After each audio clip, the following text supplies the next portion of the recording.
साल 2020 से ही पैंगोंग झील को लेकर विवाद बढ़ता गया।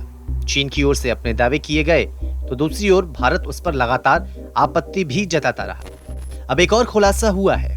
चीन ने एक नई चाल चली है। अब पैंगोंग झील पर पुल का निर्माण चीन की ओर से किया जा रहा है।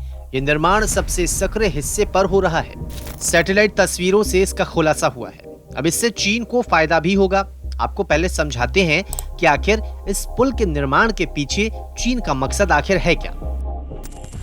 दरअसल ये एक फ्यूचर प्लानिंग है।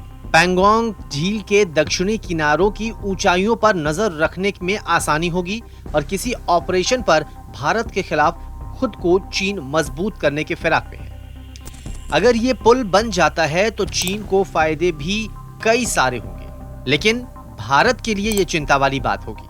चीन को किस तरह से फायदा होगा, आप जरा इसे समझिए। पैंगोंग झील के उत्तरी और दक्षिणी किनारों को ये पुल जोड़ेगा। चीनी सेना दोनों तरफ कम समय में पहुंच सकेगी।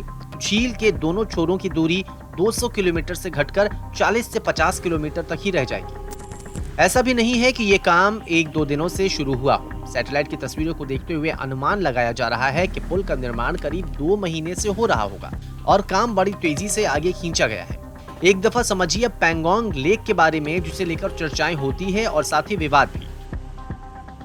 पैंगोंग लेक करीब 4270 मीटर की ऊंचाई पर है। इसका क्षेत्र करीब 600 स्क्वायर किलोमीटर का है। करीब 2/3 हिस्से पर चीन का कब्जा है, जबकि 45 किलोमीटर का इलाका भारत के पास है। झील के पश्चिमी हिस्से को एलएसी बांटती है। विवाद भारत और चीन के बीच पैंगोंग लेक के दक्षिणी हिस्से को लेकर ही है। ये दक्षिणी इलाका ब्लैक टॉप के पास है और ये चुशूल से तकरीबन 25 किलोमीटर की दूरी पर है। ब्लैक टॉप वही इलाका है जहां पर चीन का कब्जा है। लेक के दक्षिण इलाके पर भारतीय सेना मौजूद रहती है और ये इलाका भारत के लिए काफी अहम है, लेकिन ऐसा क्यों, अब ये समझिए। झील का दक्षिणी हिस्सा चुशूल और रेजांगला के करीब आता है। अटैक के वक्त चुशूल का लॉन्च पैड के तौर पर इस्तेमाल करना बहुत ज्यादा संभव है। दक्षिणी बैंक से चीन की गतिविधियों पर नजर रखना भी आसान है, लेकिन क्योंकि अब हालात बदल गए हैं, भारतीय सेना ने पूरी प्लानिंग के साथ सैनिकों की तैनाती कर दी है, तो चीन बौखला गया है और एक के बाद एक हरकत कर रहा है।